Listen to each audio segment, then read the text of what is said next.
guys, welcome back. So today's video is going to be a bit of a mishmash. I need to go to the garden center to pick up a couple things I've been putting off for a really long time, so I figured I'll take you with me. It's the same garden center I always take you guys, it's Garden Works.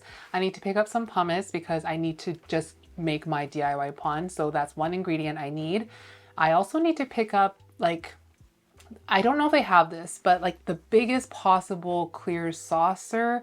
I vaguely remember seeing it there, so I'm hoping they still have it if that's the case. This was maybe like a year and a half. No, it was more like 2 years ago. I had installed, some of you might remember, some plants into a coffee shop. I bought all these plants wholesale and I put them in and it looks great. The plants are, except for one fern, they're thriving. But before I had installed them, they had already plants in there like fiddle leaves and stuff like that. They're in these big giant pots. And I didn't realize that they had drainage holes in them, but no saucer. And so like when I water it, sometimes it'll be leaking out the bottom. Need to be mopping and stuff. So we need to fix that. And I haven't been to that garden center in a while, so I don't know what plants are there. So I figured it'd be kind of interesting to take you around and see what plants are there. Today is actually a holiday here, so I gotta just double check that they're open in the first place. Okay, so they have updated their holiday hours on Google. They are open today, so that's good. And then before we go there, I just wanted to show you a little bit of an update we made to our living room. I mentioned a few days ago that this year is the year that I'm going to really start like home improvement stuff in this house that we've been living in that doesn't really feel like us, and there's just some things that are really frustrating, and this is really all emotionally really fresh in my mind because we just did this yesterday. It was so frustrating. I mentioned in that repot that I was talking about, like the home improvement stuff, that there's some frustrating parts of this house where it was renovated 2 owners ago. The frustrating thing is not that like what they did is not our taste. It's fine, like that's to be expected. The frustrating thing is that they did so many things that are so permanent,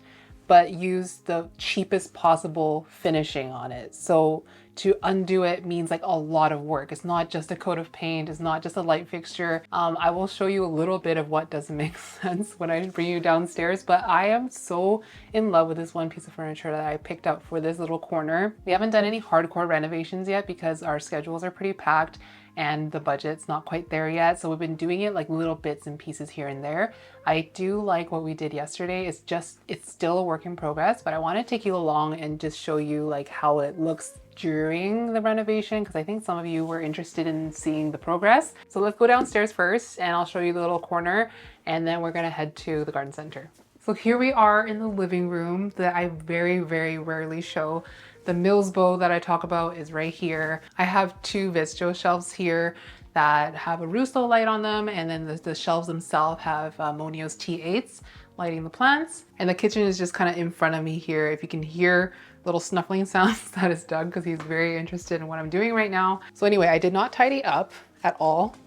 This is kind of how we left it yesterday. We kind of tidied up some stuff, but there's some stuff that was in that corner that we threw here. Some art that no longer has a place. So this is a picture of Rick, our senior bulldog. I'm not going to show him this video, but he's very unwell right now. It says here that I drew it in 2019. I think I want to do a bit more work on it. This is just some random dried leaves. This was a philodendron linhanoniae. That's a juvenile veitchii leaf. I probably will get rid of it. I don't really love this frame anymore. I probably should have tidied up a little bit, but I didn't. So yeah, this is my living room setup. These chairs I got from Facebook Marketplace last year and I freaking love them. They were $200 for 4, which is a pretty good price in my opinion. We used to have hardback IKEA chairs. They were so uncomfortable because, as you can see, I sit here and work.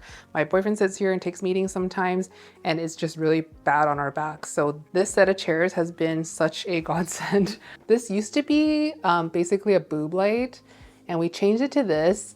It's a vast improvement, but I still want to change it out for something different. So I kind of want, let me back up. This area used to be Huxley's crate, but now he doesn't really need to be crated anymore. So we kind of dismantled that crate. It's down in the basement now. We kind of shifted the dining table over a little bit.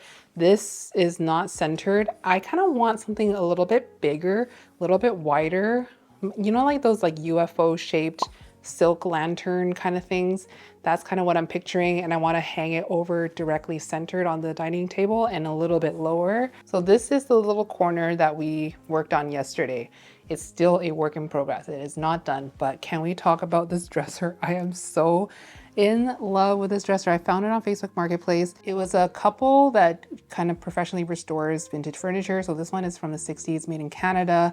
I just love the wooden poles, and it just smells like delicious Danish oil, which I will be religiously oiling this whenever it gets dull. So this little corner and this poor wall has really gone through it. So the original build of this house, every unit had a fireplace here. You can see right here is the gas line that they had ripped out. So when we moved in, there was a little black counter like shelf that goes along here. It's really thin, maybe like 6 inches deep, along here and along here. And they had these particle board pieces holding it up.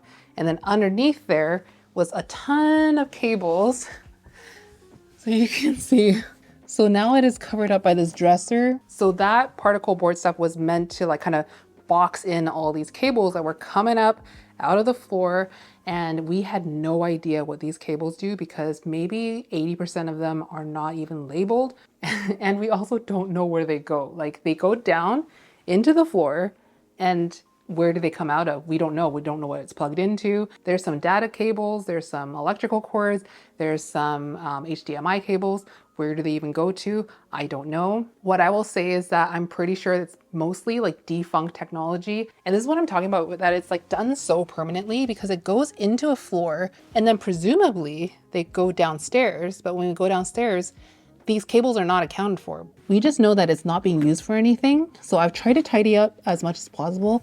I will need to like box it in like with possibly multiple cable management boxes, or just build something that boxes it in so it doesn't get super dusty down there. So what we could find that like we could see where it entered and where it came out of, we pulled those out and we got rid of a bunch. They're currently all stuffed into this plant pot. And then to get rid of the rest of it, we're going to have to like rip up the floors and then like follow it down to whatever wall it's behind. Like this is very, very intensive work that's going to need professional assistance. This right here is a subwoofer that goes down to an amplifier, and it's for the surround sound system that we do not use. There's a speaker here, and there's speakers over here by the TV. We don't use it because it's kind of a pain to use. Like you can't just turn on the TV and surround sound is just on. Like you have to kind of activate it, go downstairs and do it every time.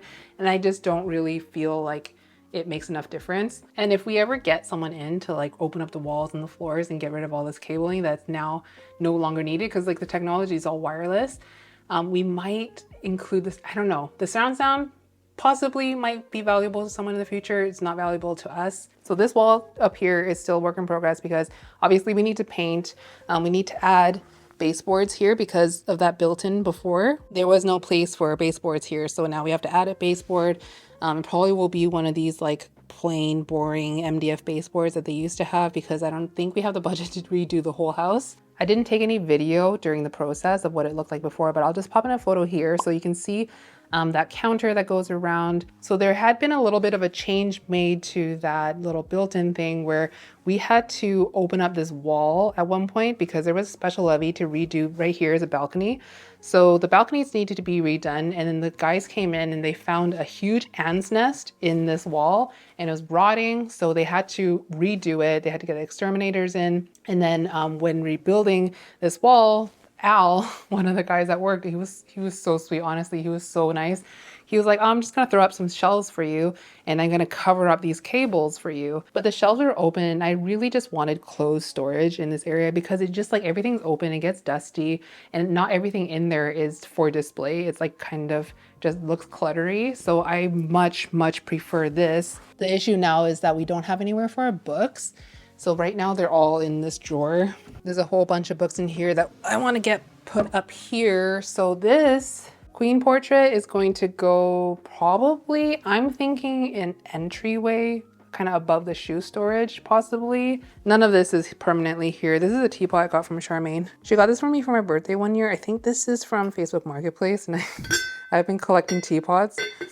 So I want to add floating shelves here and that can display books like the teapots. I probably will put the Sonos system up there just so it'll amplify the room a little bit better. This is the IKEA donut lamp that we were so excited to get. It's been sold out for so long. We finally got one. I'm contemplating either putting it on the wall here or possibly it'll just go on here. We've taken it out of the box and lit it up, and it kind of looks better side profile, like sitting flat on a surface. So we might put it on top of a stack of books or something like that. So this is a little update on corner that you guys have never seen before, but I am very happy with the progress we made. I'm not happy with those cables on the floor.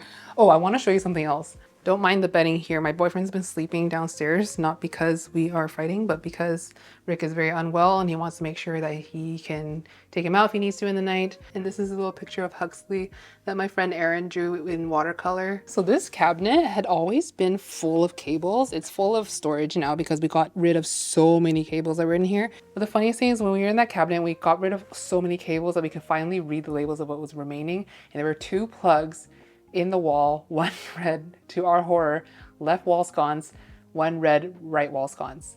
And it's referring to these 2 sconces that we had fully planned on changing out, but now we're like, what did they even do? So these are plug-in sconces that they had just built into the wall, and it's controlled by this light switch all the way over here. So they had gone to the effort of wiring this to that plug on the other side of the room. It's so confusing to me. I don't know how they did it. I don't know why it would be beneficial to do that rather than just like hardwiring it. But since it's a plug-in one and the plug obviously goes down into the wall somehow, I can't change those sconces out. Another thing we want to change. So there's this bay window. I've lately started just keeping this wide open because it's been really nice actually to see the forest. So these blinds are actually horrible quality. Most of the blinds in this house have stopped working eventually. Like you pull on it and nothing happens. So I want to get them removed and I want to just add a curtain across the whole thing that will keep open all the time. But if we ever needed to close it, then we could close it, but it will pretty much be open all the time. So overall the room is very earth toned. Like there's a lot of wood of different tones. There's a lot of orange, brown, green in the rug. I do feel like it is missing color. So I feel like I want to add blue in here somehow. My boyfriend and I are just like not agreeing on what kind of color we want to do the walls. Like I want to do white, or basically like an off-white, something in the white family, just because I want it to be a little bit brighter in here. I want more light reflection because it's so dark. So we haven't come to an agreement yet, and I want to change the layout of the furniture a little bit. I feel like this rocking chair, even though I love it, is a little bit too big for this living room arrangement. So that took way longer than I had planned to spend talking about my living room. Even though I do feel anxious to get things going and see like quicker transformations, I am glad that we're forced to take it slow because I keep changing my mind on stuff. And once I see something too many times, I'm like a little bit over it. So I really want to take the time to make it like very much our personality. So if you guys like this, I will do more home updates in the future. But with that said, let's go to the garden center. Eddie, thanks for being a good boy. When I was doing that, you're being so quiet. Such a good boy. Lexi, come here. Come on, quickly, quickly, quickly.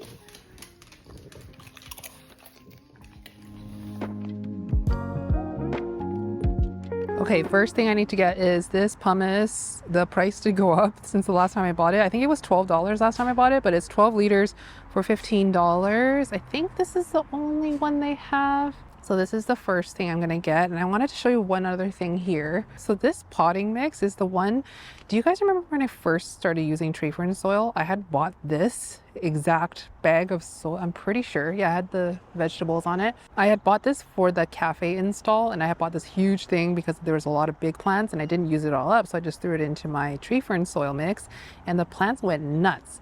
And I didn't actually know what was in it because I threw away the bag. And there is coco coir in it, and it's not a lot, but my plants did amazing in that tree fern soil mix. But I haven't used this since because I was trying to like work through a non-peat mix.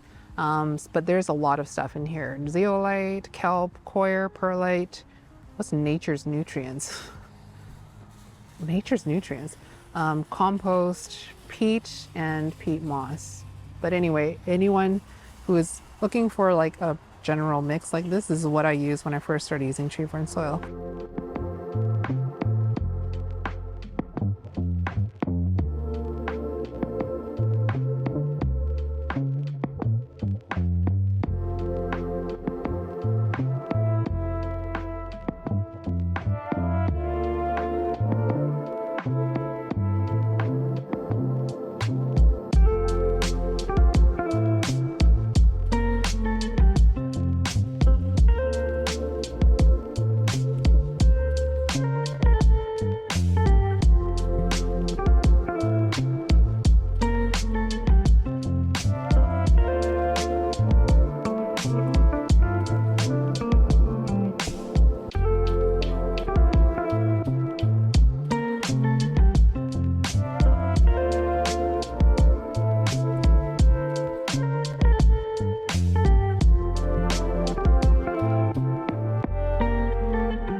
I'm back home now. There wasn't really that much going on like plant-wise that was all that exciting. I want to say the most fun part of the whole place was the orchids, but unfortunately a lot of them weren't labeled with ID, so I don't know what a lot of them are. You can just tell some of them are Phalaenopsis, etc., but they didn't have IDs on them. Even though it was a little bit busier than normal, and that was part of why I couldn't film that much, it just wasn't that much interesting stuff. I think they're still in winter mode, but if I think about it, I feel like when spring starts to roll around, they focus more, or most garden centers will focus more on the outdoor stuff.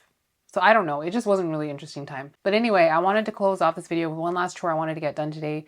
I need to see Charmaine either today or tomorrow. It's a little bit time sensitive because we want to do a little bit of a breeding project. She's been asking me for pollen for her Forgetii Carla, so I already have a piece of this. Let's see if I can bring it down. So this is the plant that I got for her birthday. So this is Forgetii by Carla Amanda. The Amanda in Carla Amanda has nothing to do with Bunny Amanda.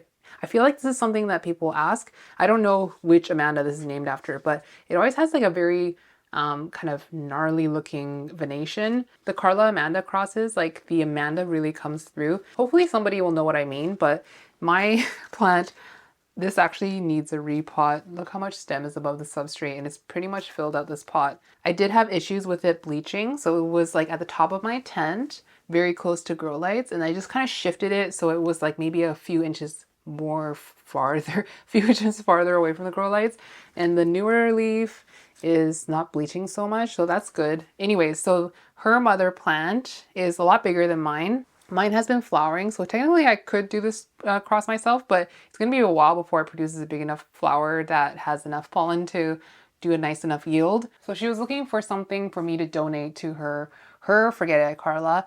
And I did have some stuff, but we haven't seen each other very frequently. So I was like, you know what? Now that your Forgetii Carla is starting to go into pollen, like let's just throw it on my Carla, because I had pollinated it with my contaminated Carla and that didn't take, unfortunately, or it did take and then it aborted. I feel like it might have been too soon after it had just produced berries, so there's been one flower in between. So I have some stuff to drop off to her. I might as well pick up the plant at the same time. And while I'm at it, I think I want to, this has been on my to-do list for a while, and this is to separate out the little pup from my Midnight Velvet. This is the plant, I love it so much. This is the newer leaf, but it just put out new leaf, so I'm a little bit nervous to do this.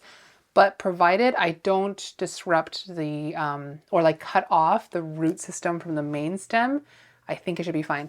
And the little pup is so cute. Look at it. This is the second leaf on the pup. It's slightly above the substrate, and I just hope that there's enough root down near the bottom to sustain the plant. I'm gonna take it out, and if there's no root, I don't think I can separate it because it's, I don't know, it would be such a shame to kill off this little propagation. So that's what I want to do, and hopefully I'll see Charmaine either tonight or tomorrow, depending on her schedule. But since I'm looking at this root system, it's pretty big, like it's all coming out the bottom, it's pretty filled out on the side. I think it's ready for a bigger pot, so I got this, and then for the little pup, got a little 3-inch pot. So this is one of those plants that I keep quite wet, and this was advice given to me by Owen, and unfortunately this is going to be very messy. Okay, I think the best course of action is to get the whole thing out so I can properly see if there's any roots on that little baby. So this is living in tree fern soil. So it's gonna get potted back up into tree fern soil, and let's find the base of this pup. I think, if I can see this correctly, I think there is one root that I can get, at least one. So the stem of the pup is pretty long. I don't know if I can properly show you, but it goes from here down to here. And then there is a little root that's like kind of branchy here that I think is part of it. So let's just make a little snippy snip. Sometimes I find the best way is to just break it off, but this might be a little safer. Moment of truth. I'm gonna pull it, see what comes off. Oh, okay, that's not bad. There's a nice little root system here. Oh, it's so cute. It's so freaking cute. The rest of the plant, it looks so good. I would love to propagate it more. Temptation. No, I'm gonna leave it. I'm not gonna cut it more. I will at some point in the future, just not now. Now I'm wondering if I should remove, yeah, I'm gonna remove some of the lower leaves so I can bury it up to, I want to ideally bury it up to like here-ish. So these leaves are starting to go anyway, so let's just remove them. So we're left with this. And I think I want to move it to a different spot. Honestly, it's been growing pretty well in that one dark spot, but the leaves kind of don't know where to face. But yeah, if you've never separated an offset from anthurium before, you ideally want to make sure that that offset has produced its own little root off its own stem before you remove it. Otherwise, you don't want like an unrooted cutting ideally, and you also don't, well, you could also cut off a piece of the mother stem and that would contain some roots, but whatever you do, try to keep some roots on the offset. Let's plant up the mother plant first. And since this is a plant that I try to keep a reservoir on, I'm gonna do a nice healthy leca layer, and then I'm probably gonna, like, there's literally nothing wrong with this soil, and there wasn't root rot on the plant, so we're gonna mix it with new tree fern soil. So I'm looking at the stem. I could see, oh my gosh, another activated axillary bud. So it's going to be producing another pup again. So I guess that's going to be the point when I unpot it again and cut it off. That little activated bud is now beneath the soil, so it's going to do the same thing as the other one where it's going to have to fight through the substrate. That's fine. I do really want to make sure that the soil is properly covering the stem. So it's just going to have to find its own way. Make sure all the gaps are covered. Oh, by the way, I did find saucers at Garden Works, and I also picked up a few of my own. So this is the kind that I use the most often. I always run out of the big ones for like the 5-6 inch pots. So I grabbed 6 of them, and this will probably be the one that I use for this plant. At this point, it won't fit into the spot that I used to have it in. It was like a basket that will only fit a 4-inch pot. We'll have to find a different spot for it. That's fine. I'll figure it out. And for the little baby, this should be perfect. I honestly don't think she remembers that there's a piece of this plant that's supposed to be for her. Like when Owen sent me that plant, it was for me, but he always wants us to share the plants amongst us. She's never brought it up. So I don't know if she's going to be all that excited, but this plant is awesome. So long as she can keep up with the watering, because what I was told by Owen is that a lot of people he talked to said that they just like to be a little bit on the wet side. And like from what I observed from keeping it in a reservoir and kind of always like soggy in the soil, it's been rooting. There was no root rot in that pot. It's been growing pretty fast. I feel like it would not do well with drought. If she keeps it in an enclosure, it should be fine. I'm just so happy with this little leaf. It's so cute. Okay, this plant is so fun because when it gets a little bit more mature, it gets so wavy and twisty. Like, look at that. The tail of the leaf blade is so elongated and pointy.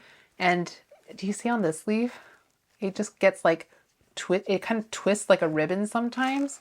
This one, not so much, but as it gets more mature, this is the second newest leaf. It's getting more pointy and twisty.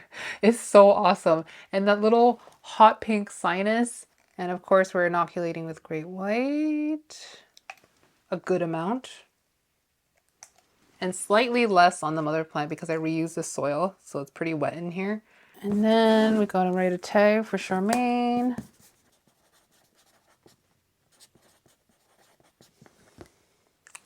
And there we go. Anyway, I'm going to end this video here.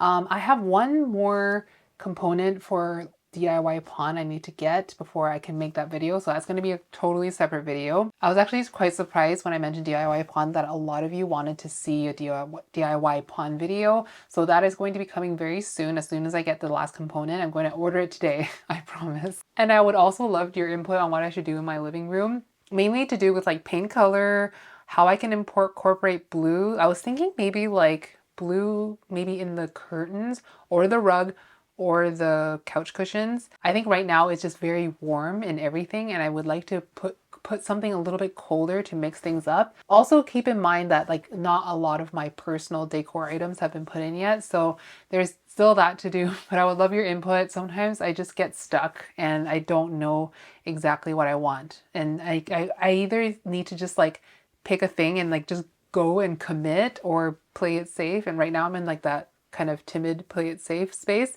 You know how they say like millennials love like mid-century modern Scandi, like Japandi, because we grew up with a lot of chaos, a lot of like just a lot of stuff and very ornate plushy interiors that we want to do like a lot of clean lines. So I do feel that like I'm a millennial through and through. But anyway, I hope you guys enjoyed this very random video.